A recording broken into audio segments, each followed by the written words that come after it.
कि शायद उन्होंने दूसरी कर ली शादी। हाँ, घर वालों के कहने पे। तो आप सभी चैनल को सब्सक्राइब कर लीजिएगा, जो भी यूट्यूब पर देख रहे हैं चैनल को सब्सक्राइब कर लीजिए और शेयर कीजिए। जय श्रीमन नारायण। मैं तृप्ति आप सभी का स्वागत करती हूँ अपने यूट्यूब चैनल सनातनी श्रीका में। आज हम देखेंगे एक ऐसा इंटरेस्टिंग वीडियो जिसमें एक व्यक्ति गुरु जी के पास आते हैं और अपने सवालों के जवाब पाकर बहुत खुश होते हैं। जी हाँ फ्रेंड्स, महाराज अनुरुद्धाचार्य जी की प्रश्नोत्तरी में लोग आकर के अपनी समस्या का समाधान पाकर बहुत खुश होते हैं। तो एक ऐसी ही समस्या लेकर के यहाँ आए हैं। तो उनकी प्रश्नोत्तरी से बहुत सारे ऐसे लोग होते हैं जो गुरु जी के पास नहीं जा पाते हैं, तो ये यूट्यूब के माध्यम से या टीवी के में जो सत्संग होता है उसके माध्यम से या गुरु प्रश्नोत्तरी सुनने के माध्यम से अपनी समस्या का समाधान घर बैठे पा सकते हैं। तो आज एक ऐसी ही प्रश्नोत्तरी मैं आप सभी के लिए लेकर के आई हूँ फ्रेंड्स। तो चलिए वीडियो स्टार्ट करते हैं, लेकिन उससे पहले आपने मेरे चैनल को सब्सक्राइब नहीं करा है तो सब्सक्राइब कर लीजिए, जिससे कि वीडियो के नोटिफिकेशन आपको समय रहते मिल सके फ्रेंड्स। तो बिना देरी करें हम शुरू करेंगे आज का भक्तिमय वीडियो। महाराज जी, मैं शादी के बाद बहुत परेशान हो रही हूँ। मतलब सोचा था कि सुख होगा, पर ज्यादा दुख आ गया। किससे? ससुराल पक्ष से।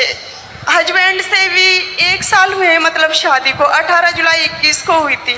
तो आपके पति से आपको क्या दिक्कत है? मतलब शाम जैसे नहीं बैठ पा रहा और सारा ही ससुराल पक्ष परेशान करता है। किसकी तरफ से, आपकी तरफ से या पति की तरफ से? महाराज जी, उनकी तरफ से ही पति होता क्या था। कहना था, वो क्या चाहते हैं आपसे? पता नहीं, मतलब जो सास है ना, वो बोल देते हैं कि इस पे सारा काम नहीं होता, ये नहीं करती। तो फिर वो उनकी तरफ होकर मुझे बहुत परेशान करते हैं। यूँ लगता है कि जीवन खत्म कर लूँ अब। ना ना ना, कौन कौन है आपके ससुराल में? ससुराल में है नंद है और मैरिड है, मतलब जिसका डिवोर्स हो रखा है, और सेकंड नंबर के हस्बैंड, फर्स्ट फिर एक देवर है और सास ससुर और एक दाद सास। देवर की शादी हो गई? नहीं। तो आप ही घर में बड़ी है? हाँ महाराज जी, इतना तंग कर दिया कि शायद पूरी जिंदगी में इतना दुख नहीं पाया मैंने। देखो, शादी के अभी आपके 1 ही वर्ष हुआ है। हाँ। कुछ दिन आप बिल्कुल चुप रह करके एक बार, अभी 1 साल बहुत ज़्यादा नहीं होता, आप कुछ दिन ससुराल में रहकर अपने पति को समझिए तो सही कि वो आपसे चाहता क्या है। आपके पति आपसे प्रेम करते हैं? महाराज जी, पता ही नहीं चल पा रहा मुझे। नहीं, ये आपको पता लगाना पड़ेगा। कैसे? देखो, ऐसा है कि कोई दूसरे रिश्तों का तो छोड़ दो, सास नंद भौजाई सब छोड़ दो, पर पति पत्नी प्रेम से यदि हैं तो सारा जीवन निकल जाएगा।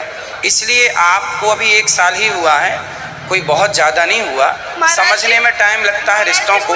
कुछ दिन ससुराल में रहिए, अपने पति की बात मान कर देखिए कि वो जो कह रहे हैं उसको मानने में क्या होता। महाराज जी, मुझे यूँ लगता है कि शायद उन्होंने दूसरी कर ली शादी। हाँ, घर वालों के कहने पे। तो मतलब दूसरी कर ली, मतलब आप तो घर पे हैं, दूसरी भी आपकी? नहीं, मेरे को तो पियर में छोड़ जाते हैं, वहाँ रुकने ही नहीं देते 10 रोज से ज्यादा। यूँ बोलते हैं कि दादी जी का ऑपरेशन कराना है, ये कराना है, और मम्मी पापा के पास छोड़ के मुझे नहीं, चले तो जाते हैं। आपको मायके में रहना ही नहीं। पहली गलती तो लड़कियों की ये है कि वो पियर आ जाती हैं। आपको अपने मायके नहीं रहना, आपको अपने पति कैसा हो, सुख दुख अब पति के संग है, जीना मरना उसके संग है। ऐसे छोड़ छोड़ के आएंगे तो फिर कुछ भी वहाँ हो सकता है। इसलिए आपको अपने सेवा से, आपको अपने प्रेम से अपने पति का दिल जीतना चाहिए। वो आपसे प्रेम करें, आप उनसे प्रेम करें। और गृहस्थी साथ में रहने से चलती है, मायके में रहने से नहीं चलती। ठीक है?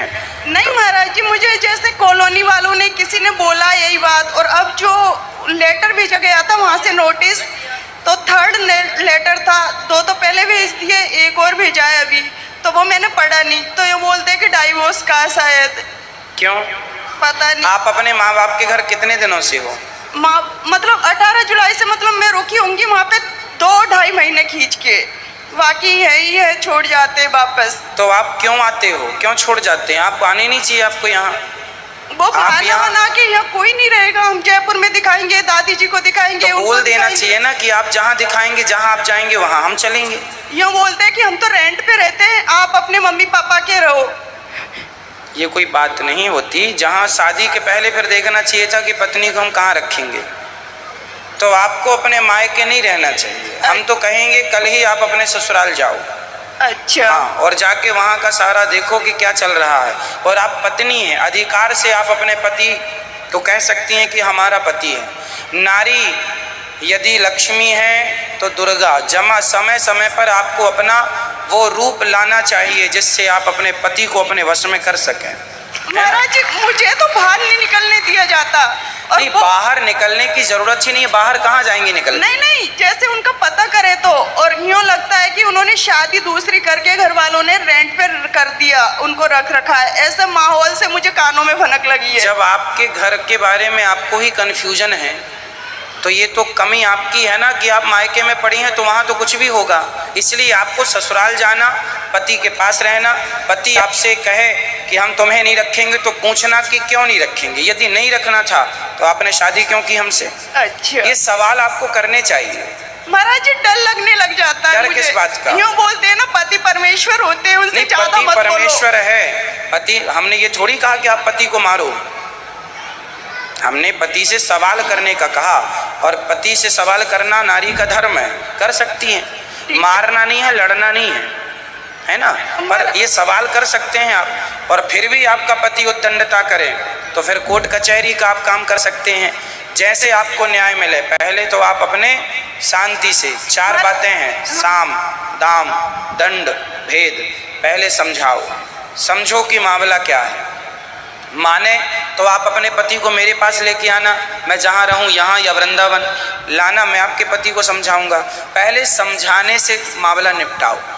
जब समझने से ना निपटे तो फिर आगे विचार करेंगे कि तब क्या करना। पहले वहाँ पे डर लगने लग जाता है मुझे कि सारे ही उनके सपोर्टिंग है, कुछ करने दे। हाथ भी उठा लिया 1-2 दफे उन्होंने। किसने? हस्बैंड ने। कोई बात नहीं, पतियों का तो कुछ कुछ पतियों का ही चलते ही रहता है। इसलिए माँ बाप को अपने बच्चों को संस्कार देना चाहिए कि नारी का सम्मान करना चाहिए, नारी पे हाथ नहीं उठाना चाहिए कभी। आप लाना, मैं समझाऊंगा, पकड़ के लाना, बोलना। ताले यदि आपका पति तलाक मांगे, बोलना मैं तलाक तब दूंगी, पहले महाराज जी के पास चलो। धन्यवाद महाराज जी। मेरे पास लाना, मैं समझाऊंगा, फिर अपन बात करेंगे कि क्या करना। तो दोस्तों कैसी लगी आपको आज की वीडियो? देखा आपने यहाँ पे गुरुजी ने इनकी समस्याओं का किस तरीके से हल करा है। आपकी क्या समझ में आया है? आप अपनी राय हमेशा की तरह कमेंट सेक्शन में रख सकते हैं। इसी तरीके की वीडियो के साथ हम जल्द मिलेंगे, तब तक कमेंट्स में लिखना ना भूलें। हरे कृष्णा।